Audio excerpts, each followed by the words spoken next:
Chapter 77 Visual Arts and the Craftsmanship of Tibetan Buddhism, Thangka.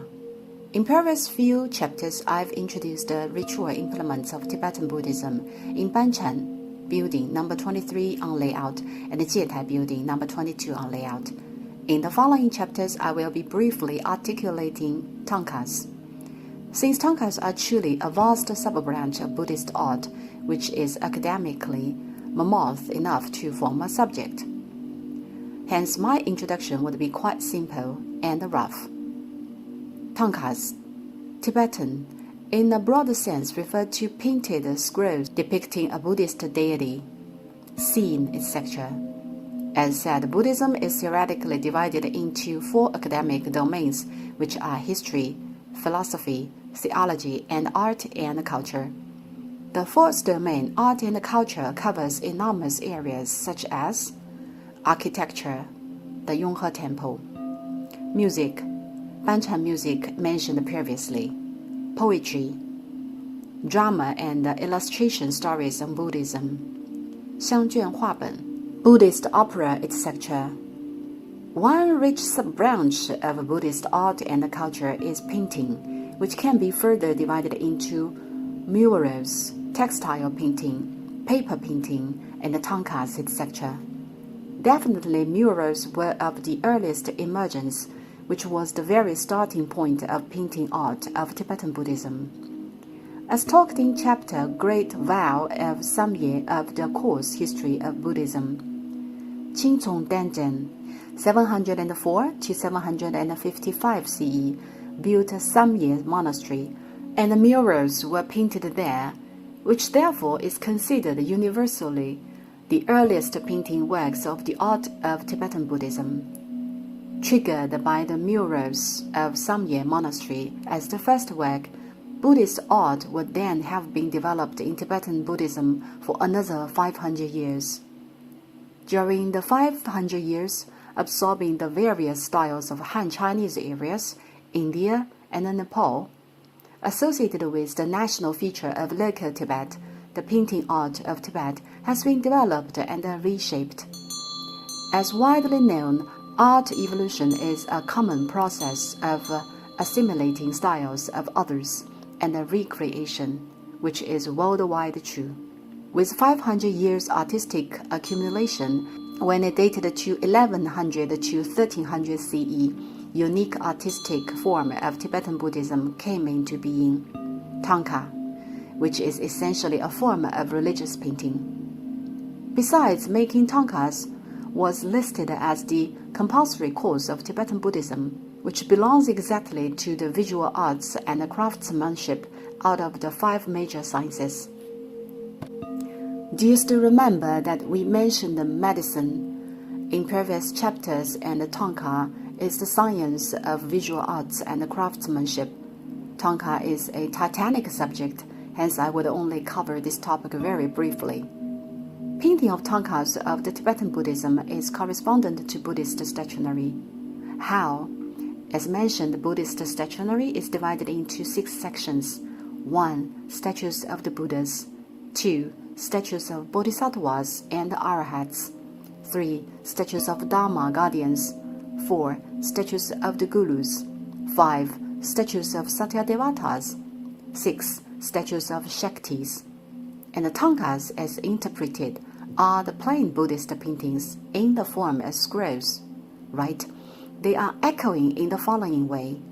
For instance, 1. Statues of Buddhas, Vajrayana. 2. Statues of Bodhisattvas and Arahats, Manjushri and Avalokiteshvara. 3. Statues of Dharma guardians, Mahakala, Lakshmi. 4. Statues of Gurus, Master Tsongkhapa.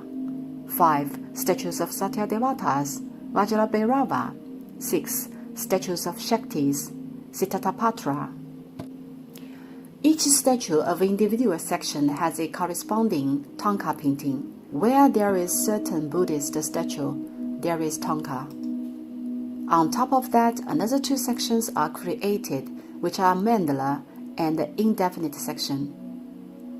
The former should sound familiar, as we've introduced that there is mandala made of fine sand, thus it has its corresponding form in tanka. Right? First 7 sections of tankas are of no necessity to explain as they mirror each other. Statues versus tankas. What about the last one? Let's articulate on indefinite tankas.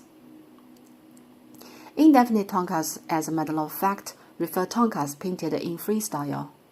Right?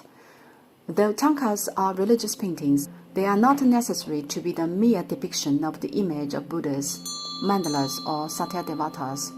After all, the root nature of tankas are art of painting, right? This very art is applied to religion indeed. As a matter of fact, performed in plain paintings with scroll, tankas can depict anything. For instance, you may see in Shiren Hall, number 15 on layout, tankas of astronomical calendar and tankas of celestial phenomenon. In Medicine Hall, number 16 on layout, tankas of compendium of materia medica depicting different varieties of plants and ore. They can be even expanded to areas like natural scenarios and then Taoism tankas. Yes, you hear me. Tankas collected in the Yonghe Palace are of extreme high class. Why? Since most of them were brought as tributes from Mongolia and Tibet, right? Similar to the Buddhist statues, which are classified into statues made by the order of the emperor, statues donated by lamas, statues made by the Yonghe Palace, these tankas were tributes. They had to be something uncommon, right? Tributes were absolute, the rarities of high quality. Therefore, tankas of the Yonghe Palace are of very high class, some of which belong to the tankas of Gulus that are quite distinctive. This section includes tankas of Master Zhongkaba, the 6th Banchan, the 5th Dalai, the 7th Dalai, the 4th Banchan, Kanchop Je, Ganden Job, Gatop Je, all of whom are Gulus. As quite a few great Gulus had been living there during different historical times of the Yonghe Palace. As said, there were 4 Taokus residences inside the temple, Neifocang, and 4 Taokus residences outside the temples, Waifocang, right? There had been historically many Taokus like the supervisor of the Yonghe Palace, Taoku Jasak, Taoku Hutaktu, and so on. Hence, the Yonghe Palace collected a bunch of tankas depicting real person, which in some extent can be treated as portraits or photos. Renowned ones are Chomoling Hutaktu, Jilong Hutaktu, Tuanguan Hutaktu, Jamyang Hutaktu, and Dakua Hutaktu, all of whom were real persons historically. They were Taokus of Glugs who had extraordinary connection with the Yonghe Palace. However, it is quite a pity that these tankas did not indicate the specific name of the Taokus.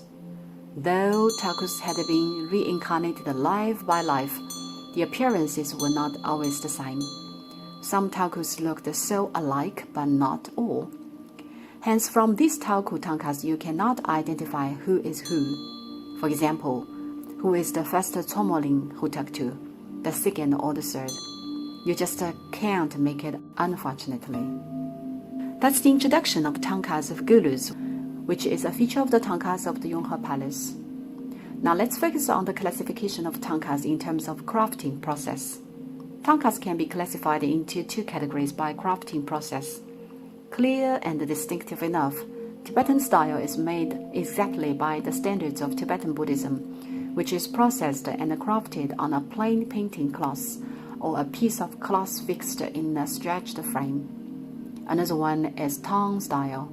Like the Buddhist statuary, Tang style applies the handcraft technology of Han Chinese to the production of tankas. In addition, upon the adoption of the crafting skills of Han Chinese, the tankas are of quite high and meticulous class. Why? It is not creative at all for Han to apply same painting skills to tankas as Tibetan style is. You most probably are unable to go beyond the Tibetan style, right? As it is the distinctive feature of Tibet. Hence, Han style adopts crafting skills like embroideries, needles, weaving, etc. to form consummate tankas. For instance, 1. Kesi, a traditional craftsmanship on silk weaving tankas. 2. Tankas of piled damask embroidery. 3. Embroidery tankas. 4. Denser brocade tankas. 5. Ink rubbing tankas, etc. Tankas of Han, Tang style are of small proportions out of all the tankas. Let's articulate on Tang style before introducing the manufacturing process and the use of Tibetan style.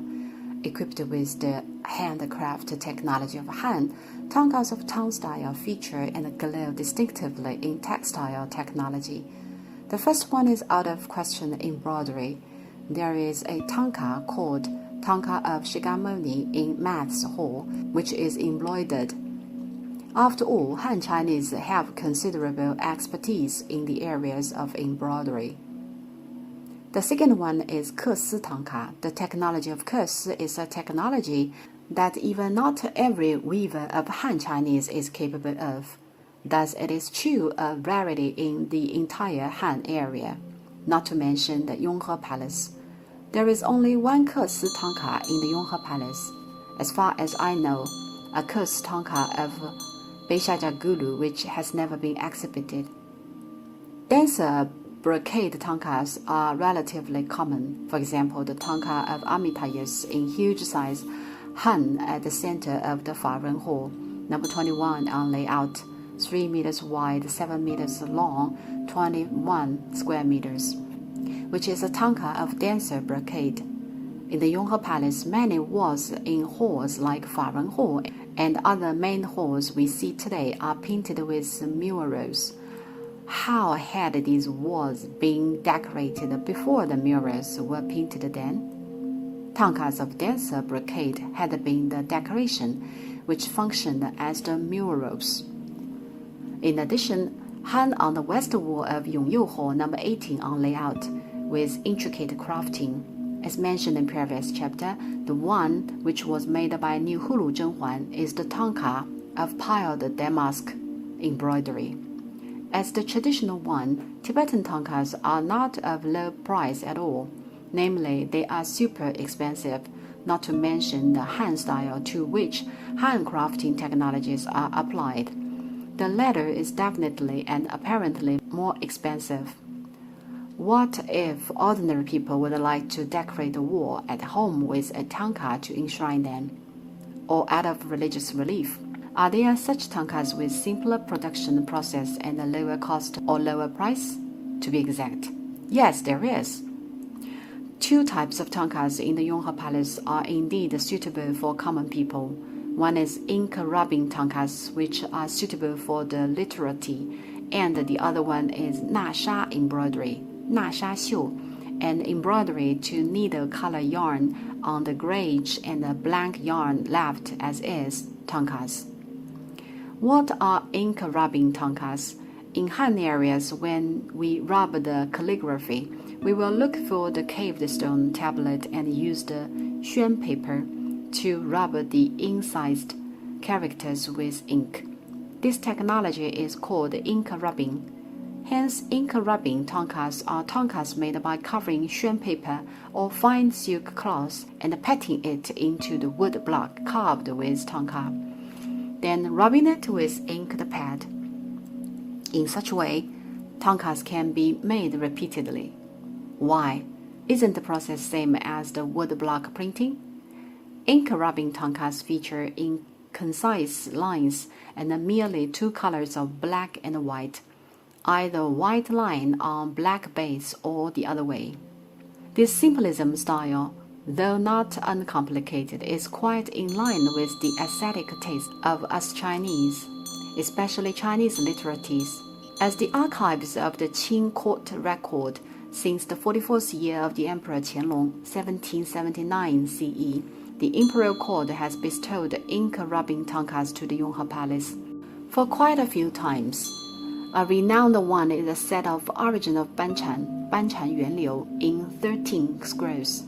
However, it has never been exhibited as Yonghe Palace possesses too many fine tankas. It has been not being mounted but laid by scrolling. This is the tanka favored by literates. Besides the black-white colored ink rubbing tankas, there is another type tanka which is more decorative and likely favored by aunties, called nasha embroidery tankas. It is feasible of any auntie to make by herself, simply speaking. It is quite similar to the cross-stitch embroidery nowadays, as it was in ancient times named nasha embroidery. Upon explaining it with cross-stitch embroidery, you may easily understand what it is. However, there is difference between these two. Nasha embroidery is cropped by stitching thin thread in different colors on the whole of a measured yarn gauge and needling the pattern. This crafting is actually a little bit difficult than the cross-stitch embroidery. There is one tanka made by nasha embroidery in the Yonghe Palace, about 33.3 cm times 33.3 cm, hung in the east wall of the esoteric hall number 14 on layout. Nasha embroidery of Vajrayogini. But this type of tankas had not very long history, right? Which meant that the quality was not perfect.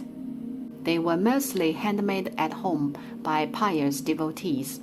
If you have ever tried cross-stitch embroidery, you would know it is not that perfect, as the color block is relatively big, which looks fine only from a distance. You may see mosaic if a close look is paid. But this crafting does not require expertise and easy to practice. Thus, as said, it is quite suitable for aunties to make and be hung in-house. That's the types of tankas of town style. Let's focus on Tibetan style tankas from the next chapter.